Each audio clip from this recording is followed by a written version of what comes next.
حضرت عمر رضی اللہ تعالی عنہ جا رہے تھے نا، رات کو پہرے پہ کھڑے تھے، تو ایک گھر سے ایک خاتون اپنی بیٹی کو کہہ رہی تھی دودھ میں پانی ڈال لو، تو بیٹی بولی امیر المومنین نے منع کیا ہے، تو کہا امیر المومنین کب دیکھ رہے ہیں؟ تو بیٹی بولی امیر المومنین نہیں دیکھ رہے، ان کا رب تو دیکھ رہا ہے۔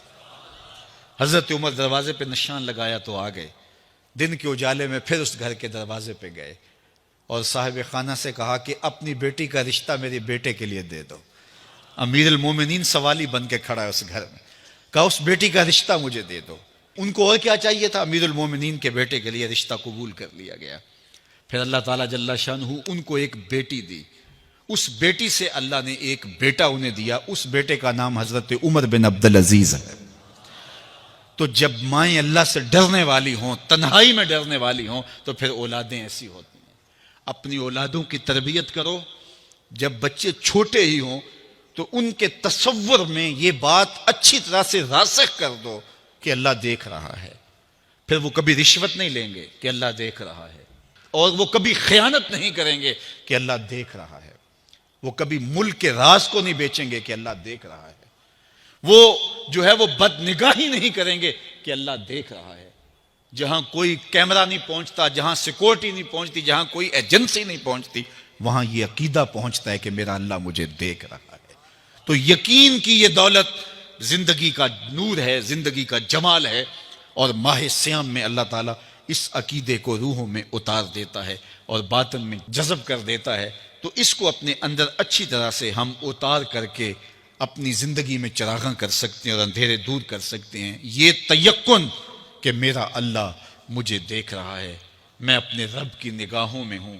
ارا زبیباً نملۃ سودا، کالی رات کے اندھیرے میں کالے پہاڑوں کی کوکھ میں گہرا غار ہے، اس غار میں چیونٹیوں کا سوراخ ہے، اس میں جب چیونٹی چلتی ہے اور وہ بھی سیاہ رنگ کی ہے، رات کی بھی سیاہی ہے، پتھر بھی کالا ہے اور چیونٹی بھی کالے رنگ کی، سینہ سنگ پر اس چیونٹی کے چلنے کی وجہ سے ایک وہمی اور گمانی لکیر بنتی ہے جس کو خوردبین سے دیکھنا بھی ممکن نہیں۔ تمہارا رب اس کو یوں دیکھتا ہے جس طرح دیوار چین کو دیکھتا ہے۔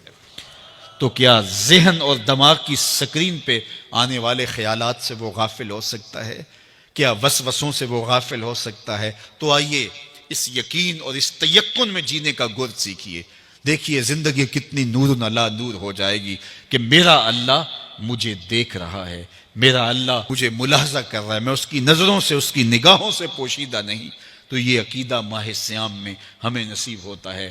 اور اگر ہم نے ماہ سیام کے دامن سے یہ سب کچھ نہیں سیکھا اور پورا مہینہ بھوک کاٹی، پیاس کاٹی اور مہینہ گزار دیا، اور عید کے دن وہیں کھڑے تھے جو ہم 29 شعبان کو جہاں کھڑے تھے، تو پھر ہم نے رمضان کی برکت کیا پائی؟ میرے حضور نے ممبر کی تینوں سیڑھیوں پہ قدم رکھتے ہوئے آمین آمین پکارا تھا۔ تو صحابہ نے پوچھا حضور یہ عجیب ماجرا ہم نے دیکھا ہے، کوئی دعا مانگنے والا نہیں تھا اور آپ نے آمین کہا، پھر دوسری سیڑھی پہ رکھا قدم، پھر آمین کہا، پھر تیسری سیڑھی پہ قدم رکھا تو آمین کہا۔ فرمایا میں نے پہلی سیڑھی پہ قدم رکھا تو جبریل حاضر ہوئے اور انہوں نے کہا اس شخص کی ناک خاک آلود ہو جس نے ماہ سیام رمضان المبارک کو پایا اور اپنی بخشش نہ کروا سکا۔ تو میں نے اس پہ آمین کہا کہ ماہ سیام ملے، رحمتوں کی برکھا برستی ہو، جنت کے 8 دروازے کھلے ہو، جہنم کے در بند کر دیے گئے ہوں، ایک نفل کا ثواب فرض کے برابر ہو، فرض کا ثواب 70 فرضوں کے برابر ہو، رحمتوں کی برکھا ہو اور بندہ اپنی بخشش بھی نہ کرا سکے، تو کہا اس شخص کی ناک خاک آلود ہو۔ تو حضور نے اس پہ آمین کہا۔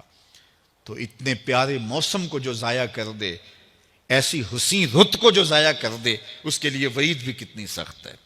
کہا دوسری سیڑھی پہ قدم رکھا تو جبریل آئے اور کہا اس شخص کی ناک خاک آلود ہو جو والدین کو بڑھاپے میں پائے اور خدمت کر کے جنتی نہ ہو سکے۔ ممبر کی تیسری سیڑھی پہ قدم رکھا تو جبریل آئے، انہوں نے کہا اس شخص کی ناک خاک آلود ہو جس کے سامنے آپ کا ذکر کیا جائے اور وہ آپ پہ درود نہ پڑے۔ اللہ اکبر۔ رسول رحمت کا نام آئے تو درود و سلام پیش کرو، ان کا ذکر آئے تو تمہاری روحیں بھی درود پڑھیں، تمہاری زبانیں بھی درود پڑھیں۔ اللہم صلی علی سیدنا و مولانا محمد معدن الجود والکرم۔ ان کا ذکر روحوں کی غذا ہے، ان کا ذکر دل کا قرار ہے، تو ان کے تذکرے کی خوشبو سے اپنے ماحول کو معطر رکھو۔ تیر گنا دے